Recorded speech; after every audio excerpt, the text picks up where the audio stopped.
میں قربانی کی عید ہے سنت ابراہیم علیہ السلام کی. آپ بھی قربانی اس وقت دے رہے ہیں, آپ کا لیڈر بھی دے رہا ہے. آج کے ویلاگ میں اہم جو خبریں ہیں وہ احتجاج قریب آ رہا ہے اور رہائی مذاکرات کی ڈیل کی خبریں دوبارہ آنے والی ہیں.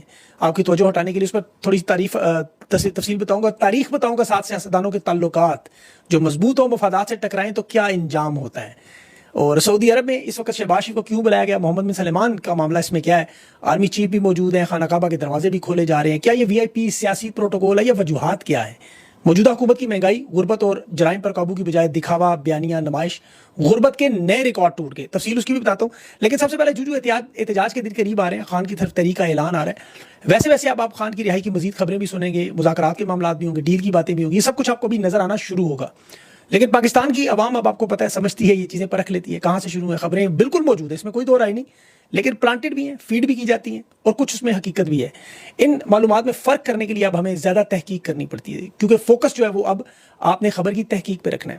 موجودہ حکومت فارم 47 کی شہباز شریف جو دعویٰ کر رہے ہیں اس وقت ان کے تعلقات اتنے بڑھ چکے ہیں کہ ہر ملک میں اکٹھے جا رہے ہیں, سعودی عرب سمیت اب امریکہ بھی جائیں گے, ہمیں کوئی خطرہ نہیں ہے. ابھی امریکہ میں جو کچھ ہوا, ڈونلڈ ٹرمپ اور ایلن مسک کا قریبی تعلق, جو $260 ملین ٹرمپ کی مہم پہ لگانے والا ایلن مسک صدر بننے کے بعد جو ڈاج کا سربراہ بھی لگا, ایک تنازع پر, ٹیکس اور اخراجات پر, تنقید پر کہ وہ قرضے اس کے معاف کرے, گاڑیوں پر ٹیکس کے کریڈٹ بھی ختم ہو رہے ہیں, سب کچھ ختم ہو رہا ہے.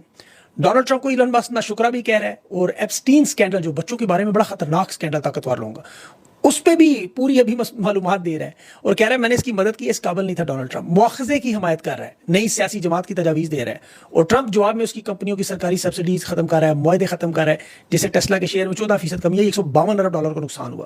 اب ٹرمپ کی پارٹی کے اندر بھی تقسیم ہے, کچھ ایلن مسک کے ساتھ ہے, کچھ ٹرمپ کے ساتھ ہے. اور یہ یاد رکھیں بھی صرف 139 دن ہوئے یہ ٹوٹ چکی ہے, اور یہ امریکہ میں صرف نہیں ہوا, پاکستان میں ذوالفقار علی بھٹو کے ایوب خان کے ساتھ ایسی تعلقات ہے, ڈیڈی بھی کہتا تھا, وزیر خارجہ بھی تھا, ایوب خان کا اپنا سپاہی بھی قرار دیتا تھا. کشمیر کی پالیسی پر اندرونی سیاست پر تنازع ہوا, پیپلز پارٹی بنی, ایوب خان کے خلاف تحریک ہوئی اور فارغ.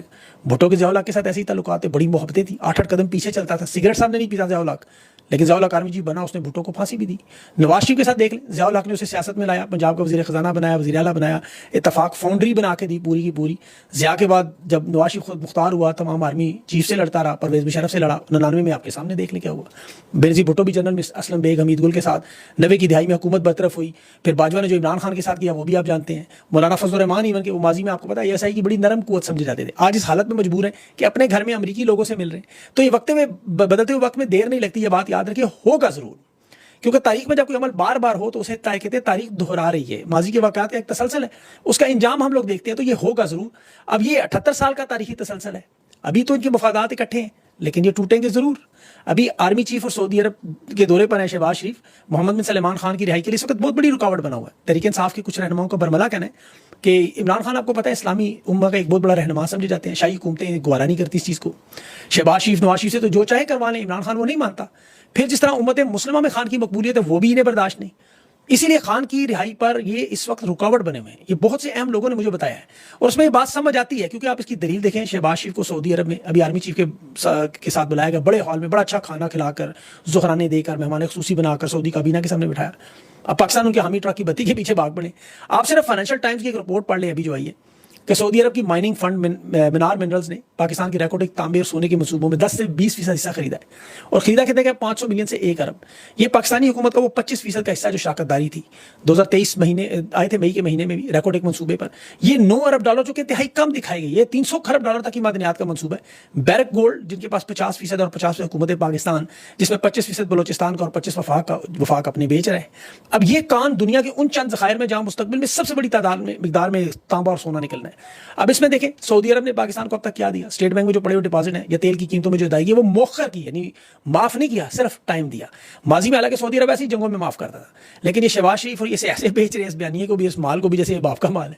ان کے دستخط سے کوئی کام ہوتا ہے. عمران خان نے اب سعودی عرب کو, آپ کو یاد ہوگا, ایران کی سرحد پر ریفائنری لگانے نہیں دی تھی, خان نے اسے ریجیکٹ کر دیا تھا کیونکہ وہ ایران سعودیہ کا معاملہ تھا. اب وہ فیصلے خان کرتا تھا وسیع تر مفاد میں ملک. یہ آپ جو لفظ سنتے ہیں نا, یہ اب آپ کو اس کے مطلب سمجھ آ جائے گا. یہاں یہ ابھی صرف اپنے ووٹر سپورٹر کو ایک محدود مدت کے لیے حکومت اور اقتدار میں خوش رکھنے کے لیے نوٹنکی, کیونکہ ان کی نظریں صرف ایک چیز پر ہیں, بیانیے پر, مقبولیت پر. ملک کے یہ مسائل نہیں حل کرنا چاہتے, کیونکہ انہیں پتہ ہے مسائل حل ہو گئے تو حکومت سیاستدانوں پر, کسانوں پر, تاجروں پر, طلباء پر کیسے قبضہ کرے گی. بلوچستان کے مسائل آپ کے سامنے, یہ سردار جو کہتے ہیں جی قبضے میں ہے, اقتدار میں لایا کون, آپ دیکھ لیں. پاکستان کے علاقے میں جہاں خیبر پختونخوا سے بلوچستان تک جہاں جہاں معدنی وسائل ہیں وہاں پر یہ مسائل کیوں موجود ہیں کہ نااہل لوگ ہیں. ابھی وہ پنجاب میں عظمیٰ بخاری صاحبہ کیا کام تھی کہ وہ سلمہ بٹ صاحبہ میدان میں آ گئی. چاولوں کے انہوں نے ایسی ایسی قسمیں بتائیں جو زندگی میں شاید چاولوں کو خود بھی نہیں پتا ہوں گی کہ اتنی اقسام کے چاول, کچا پکا, پورا کچا, پکا کچا, آدھا پکا, چھوٹا موٹا سوٹا, مطلب ہر قسم کا. شکر ان سے کسی نے یہ نہیں پوچھ لیا کہ بریانی میں کتنے گلاس چاول پانی ڈالتے ہیں. اب انہیں پوچھے, پہلے تو پوچھیں کہ پانی کون سا ہوگا, پانی کی اقسام بتائیں گے, صاف پانی, شفاف پانی, اجلا پانی, ٹھنڈا پانی, میٹھا پانی, ساکن پانی, چلتا پانی, پرسکون پانی یا خالص. اور یہ بھی آپ کو بتائیں گے اچھا یہ والا نہیں ڈالنا, گندا پانی, بدبودار پانی, کھارا پانی. مطلب یہ ان لوگوں کا, بلکہ ان کو سے تو آپ پوچھیں گے نا گلاس کون سا ہوگا تو یہ آپ کو گلاس کا بھی بتانا شروع کر دیں گے, ٹوٹا نہ ہو, آدھا بھرا ہو, پورا بھرا ہو, 10 اقسام وہ بھی دے دیں گی. یہ چاول سمیت آپ کو ان چیزوں کا یہ بھی بتا سکتی ہیں کہ ملیں گے بھی آپ کو شہباز شریف سپر سٹور سے. وہ آپ نے 2 بکروں والا لطیفہ سنا ہوگا, ایک سفید بکرا, ایک کالا بکرا, کھاتا کیا ہے دونوں بکرے, وہ میں اس کی تفصیل میں جاتا. بنانے کے لیے صرف ٹک ٹاک چاہیے. ٹک ٹاک آج کل تو ٹک ٹاک کی آپ کو پتا ہے سارے کے سارے میوزک پر پروگرام لگا کے جس طرح چلاتے ہیں. اب ان لوگوں کی روزی روٹی لگی ہوئی ہے, یہ جو آپ کو آرمی چیف کے گھومتے نظر آتے ہیں, اور ان لوگوں کی ساری زندگی ٹک ٹاک پہ گھومتی. یہ نہیں بتائیں کہ پاکستان میں غربت کی شرح میں کیا اضافہ. 44.7% آبادی غربت کی لکیر سے نیچے. اس کا مطلب آپ کو پتا ہے 10 کروڑ 56 لاکھ لوگ پاکستان میں غربت سے نیچے. اب چونکہ انہوں نے چاولوں کی اقسام بڑی تفصیل سے بتائی تھی, اس لیے انہیں شرح غربت کا میں سمجھاتا ہوں کہ 10 کروڑ 56 لاکھ لوگ 2 وقت کی روٹی نہیں کھا سکتے, صاف پانی نہیں ملتا, مناسب کپڑے, علاج, رہائش اور تعلیم بنیادی ضروریات نہیں ہیں. 600 روپے روز کمانے والا بندہ غریب سمجھا جاتا ہے جو 10 کروڑ لوگ ہیں. 44% یہ طبقہ میں بتا رہا ہوں آپ کو. اور یہ زندہ کیوں ہے کہ وہاں صدقہ خیرات پاکستان میں چلتا ہے بہت زیادہ.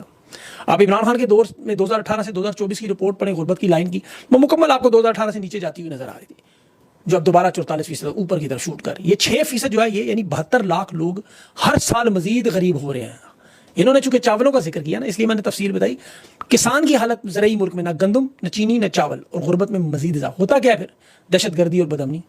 پاکستان اس لیے دوسرے نمبر پر پہنچ گیا دنیا میں. آپ اس کے دیکھیں غربت بہت بڑی وجہ ہے. یہ جو دن دہاڑے آپ لوٹتے ہوئے لوگ دیکھتے ہیں کچے کے کبھی پکے کے, ان کا غربت بھی ایک بہت بڑا ایلیمنٹ ہے اس میں. اور آپ لوگ ظاہر ہے غریب تو پیدا نہیں ہوئے, انہوں نے آپ کو غریب کیا ہے. آپ کے ٹیکسز سے چھین کے ابھی وزیر اعظم ہاؤس کو 6 کروڑ 50 لاکھ روپے میں ایک ایسا ملک اس کی تزئین و آرائش کر رہا ہے جس کا 50% بجٹ صرف سود میں چلا جاتا ہے, اور یہ عرب شہزادوں کی طرح حکومتیں اور زندگیاں چلا رہے ہیں. والد صاحب کو خزانہ نکلا ہے. ابھی تو پنجاب میں دیکھیں ایک بہن کے حوالے سے ان لوگوں کی اکثر اوقات ایک گالی آپ سنتے ہیں, بڑا مکروہ اور گھٹیا فعل. اسلامی تعلیمات میں تو آپ کو پتہ ہے غلیظ زبان کی بڑی ممانعت ہے. مومن کو تو کہا جتنا لعنت کرتا ہے نہ گالی دیتا ہے, لیکن یہ بہن کا رشتہ جو اسلام میں بڑا, اور بلکہ ہر مذہب میں بڑا مقدس. اس گالی کا آپ تھوڑا اوریجن چیک کریں, یہ کہاں سے نکلی. میں دیکھ رہا تھا کہ یہ گالی کہاں سے شروع. مغل دور کے بعد جو بازاری زبان رکھنے والے بازاری حسن کے لوگ تھے جو بہنوں کو بیچا کرتے تھے, ان کے ہاں چونکہ عزت مانی نہیں رکھتی تھی تو یہ گالیاں دیا کرتے تھے. ورنہ بہن کی تاریخ آپ کو پتہ ہے اسلام سمیت تمام مذاہب میں بڑا افضل رشتہ ہے. بہنیں ماؤں جیسی ہوتی ہیں, ماں جائی اسی لیے کہتے ہیں. پاکستان کی تاریخ میں یہ عمران خان کی بہنیں آپ کے سامنے ایک مثال ہے, چٹان کی طرح بھائی کے سامنے کھڑی ہیں. انہیں دیکھ کے لوگ کہتے ہیں اللہ ایسی بہنیں سب کو دے. اتنا عظیم اور یہ بڑا رشتہ ہے. پھر اسلامی تاریخ میں آپ دیکھ لیں, واقعہ کربلا کے بعد دیکھ لیں, غیرت مند عزت دار لوگوں, وہ تو منہ بولی بہنوں کی لوگ اتنی عزت کرتے ہیں, سگی بہنوں کی. تاریخ میں پڑھیں تو جو راجپوت بادشاہ تھے اور مغل تھے وہ مغلوں میں رکھیل اور بہن کی گالی دیتے تھے. اشوک کا ایک بڑا مشہور واقعہ ہے, اس نے اپنی بہن پر اسی لیے ظلم کیا تھا کہ وہ بدھ مت کی طرف مائل ہوگی. جنگوں میں بھی سردار دوسروں کی بہنوں بیٹیوں کو اپنی بہن بیٹی پہلے قرار دیتے, بعد میں غلام بنا لیتے تھے, سیاست کرتے تھے. پاکستانی سیاست میں بھی نواز شریف نے بے نظیر بھٹو کو بہن کہا, لیکن پھر انگریزوں کے کتے نہلانے والی اس کی غلی تصویریں پھینکتی رہی. آج بھی آپا کہنے والے جو ظلم و ستم کر رہے ہیں وہ آپ دیکھ رہے ہیں. یہ میں نے اسی لیے پوری تمہید باندھی اتنی. شہباز شریف جو ہے وہ ابھی آرمی چیف کو احرام میں آپ کو پتا ہے دونوں حج کے موقع پر ہیں. دوسری طرف آپ کو وہاں حاجی بھی نظر آ رہے ہیں, ان کے سفر کے بستوں کے پیچھے لکھا ہے اے میرے پروردگار عمران خان کی حفاظت کر. خان کو خطرہ کن سے ہے؟ انہی لوگوں سے جو حج پہ موجود ہیں. اچھا کچھ لوگ کہتے ہیں نا کہ خانہ کعبہ کا دروازہ کھول دیا جائے, یا کچھ لوگ حج پہ چلے جائیں, یا کسی بڑی برگزیدہ ہستی کے دربار پہ چلے جائیں, ان گناہ معاف ہو جاتے ہیں. یا آصف زرداری امام زامن بازو پہ باندھ لے تو بڑا نیکوکار ہو جائے گا. حج کے بارے میں تو کہا جاتا ہے سارے گناہ معاف ہو جاتے ہیں. حدیث شریف ہے کہ حج کرنے کے بعد اگر بندہ گناہ نہ کرے تو وہ ایسے جیسے ماں کے پیٹ سے ہو. اس کا لب لباب ہے. لیکن اس کا مطلب یہ نہیں کہ ظلم کرے, قتل کرے, زیادتی کرے انسانوں کے ساتھ. وہ جتنے مرضی حج کر لے اس کے گناہ معاف نہیں ہوں گے. حجاج بن یوسف نے 15 حج کیے تھے. حضرت عبداللہ بن زبیر کو شہید کیا, مکہ پر منجنیکوں سے حملہ کیا, لاکھوں کو قید کیا, قتل کیا, عورتوں بچوں کو 15 حج کیے اس نے. آپ سوچیں کہ وہ معاف ہو جائیں گے؟ عباسی خلفاء بادشاہ بھی حج کرتے تھے, یزید نے بھی حج کیے, بلکہ حرمین میں پھر فساد کیا کربلا کے علاوہ. مغل بادشاہوں نے حج کیے, اپنے بھائی بہن بیٹے باپ سب مار دیتے تھے. تمام کے ان کے گناہ معاف ہو جائیں گے. ایدی امین آپ کو پتا ہے یوگنڈا میں ڈکٹیٹر 8 سال میں اس نے 3 سے 5 لاکھ لوگ مار دیے. 1972 میں بلکہ پاکستانی انڈین بھی سارے نکال دیے, اور ان کی کاروبار جائیدادوں پر قبضے بھی کر لیے. ہر شہر میں خفیہ جیلیں بنائی, تشدد خانے بنائے, بغیر مقدمات کے قتل کیا. باقاعدہ طور پر اس نے تالاب بنائے ہوئے تھے مگرمچھوں کے, وہاں لوگوں کو پھینکتا تھا. مذہبی جنگی جاری ہے, تنزانیہ کی فوج کے جلاوطن باغیوں سے جو اس نے کیا ہے, پوری ایک تاریخ ہے. سعودی عرب بھاگا, اچھا اس پہ بلکہ انسانوں کا گوشت کھانے تک کا الزام تھا. وہ افریقہ کا اپنے آپ کو سب سے بڑا بادشاہ قرار دیتا تھا. اچھا جب سعودی عرب گیا تو اس کے لیے خانہ کعبہ کے دروازے کھولے جاتے تھے, جیسے قذافی کے لیے, پرویز مشرف کے لیے جس نے بلوچستان میں ظلم کیا. دنیا کی تاریخ میں یہ جو مظالم انسانی حقوق کی خلاف ورزیاں کرنے والے عامر ہیں, ان کے لیے خانہ کعبہ کے دروازے کھلتے ہیں, کیونکہ یہ VIP پروٹوکول ہے. ان چیزوں سے آپ نے متاثر نہیں ہونا. اب ہندوستان پاکستان کی جو خارجہ پالیسی جنگ, جس میں خارجہ پالیسی کا ان کا سپہ سالار اس وقت بلاول زرداری, ڈبل بیرل زرداری سے کہا جا رہا ہے, کیونکہ ڈبل بیانات. پیپلز پارٹی کے رہنما تو اسے تاریخی بھٹو بنا کے تصویریں لگا رہے ہیں نا. بیوقوف اتنا کہہ رہا ہے سارے پاکستانی دہشت گرد نہیں ہیں, جسے یہ نہیں پتا کہ ہندوستان بھی یہی کہہ رہا ہے. اب 24 کروڑ تو سارے دہشت گرد نہیں, وہ کہہ رہے کچھ دہشت گرد ہیں آپ کے, جنہیں مارنے کے لیے ہندوستان نے 9 جگہ اسٹرائک کی. اردو میں جو وہ بارش پانی, بارش کام اور بلنڈر کام پہ ٹانگے مارتا رہا. انگریزی کی قابلیت آپ دیکھ لیں, یہ چونکہ 90 کی دہائی میں پھنسے, ورنہ وہ اسپیکر لگا کے اس کی آواز ٹرانسلیٹ بھی ہو سکتی ہے, اردو بول لیتا. ہندوستان کے بیانیے میں اس نے آواز میں لا دی کہ پاکستانی دہشت گرد موجود ہے. وہ جو بھی نون لیگ کے وہ اسپیکر پنجاب اسمبلی ابھی حافظ سعید کو اپنا اثاثہ قرار دے رہا تھا, جسے عدالتوں نے 78 سال سزا دی, امریکہ اقوام متحدہ نے دہشت گرد ڈکلیئر کیا. نون لیگ پنجاب اسمبلی کا اسپیکر اسے اثاثہ قرار دے رہے, اسے باقاعدہ نمازیں پڑھائی جا رہی ہیں آگے کھڑا کر کے. پھر وہ تصاویر ہندوستان دیکھتا ہے, دنیا دیکھتی ہے کہ عدالتوں نے آپ کی سزا دی دہشت گردی میں, آپ اسے امام بنا کر سامنے کھڑا کرنے. آپ کی عدالتیں غلط ہے یا یہ غلط ہے؟ تو بلاول زرداری نے بھی وہی کہا کہ را اور ISI مل کر تحقیق کریں. کل تک یہ سب کو را کے ایجنٹ ڈکلیئر کرتے ہیں, سیاستدان ہوں, صحافی ہوں. آج کہہ رہے ہیں ISI کے ساتھ مل کے کام کریں, جیسے وہ اسد درانی نے, جنرل اسد درانی نے را کے چیف کے ساتھ مل کے ریٹائرمنٹ کی کتاب لکھی. تو اصل میں دیکھ لیں کیا ہے. اب ہندوستان کی طرف سے سفارتکاری کون کرے؟ ششی تھرور. اس کی ایک ویڈیو آپ دیکھیں, اس کا بیٹا ایشان تھرور واشنگٹن پوسٹ کے لیے لکھتا ہے. وہ اپنے باپ سے کیا سوال پوچھ رہا ہے کہ پاکستان کے خلاف کیا ثبوت ہے تمہارے پاس. اس نے پوری تقریر کر دی, جی دیکھیں ایبٹ آباد میں کون پکڑا گیا, یہ کہتے تھے ہمارے پاس نہیں نکلا, ان کے پاس. ممبئی حملے کا جی انہوں نے نہیں کیے, ثبوت سارے نکلے, ان کے نواشی بھی مان گیا. ہندوستان کے حملے تو آپ کو پتا ہے بالکل وہی ہیں جو 9 مئی کے فالس فلیگ تھے, بالکل پاکستان میں. جیسے خان کے خلاف انہوں نے ثبوت بنائے, ایسے ہی ثبوت ہندوستان نے بھی بنائے ہوئے. دونوں فالس فلیگ ہیں, دونوں میں کوئی ثبوت نہیں, اور اس کے بغیر چڑھائی بھی کر دی. ہندوستان نے یہاں کوشش کی, انہوں نے تحریک انصاف کو 9 مئی کے بعد جو چڑھائی کی, اور دونوں کی وارداتیں دونوں پکڑے گئے. آج کہہ رہا تھا کہ پاکستان میں دہشت گرد موجود ہے, کل یہ کہے گا را کے ساتھ ISI کے ساتھ مل کے عمران خان پہ بھی کیس ڈال دو.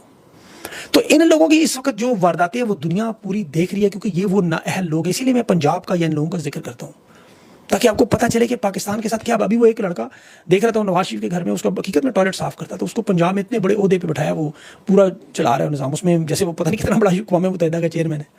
قابلیت ان لوگوں کی آپ کو پتہ ہے, اور صرف ان کے جو ٹاؤٹ اس پورے بیانیے میں مدد کرتے رہے. اسی لیے دیکھیں ہمیں صحافیوں کا ذکر بار بار کرنا پڑتا ہے, ہر کردار کو آپ کے سامنے رکھنا ہوتا ہے, کیونکہ وہ بیانیہ ان کا بناتے ہیں نا. آپ ان کے ٹی وی پروگراموں میں دیکھیں وہ بار بار بات کرتے ہیں 9 مئی 9 مئی 9 مئی. حقیقت اس کی آپ کے سامنے. رؤف کلاسرا ہو, انصار عباسی ہوں, جتنے لوگ ہوں, ان سب کی آپ کو کٹا چٹا کو نظر آتا ہے. اقرار الحسن, اسے پوچھے سارے سوال وہ جتنے اس نے. ابھی احمد نے, جنجوعہ نے بڑی اچھی ٹویٹ کی.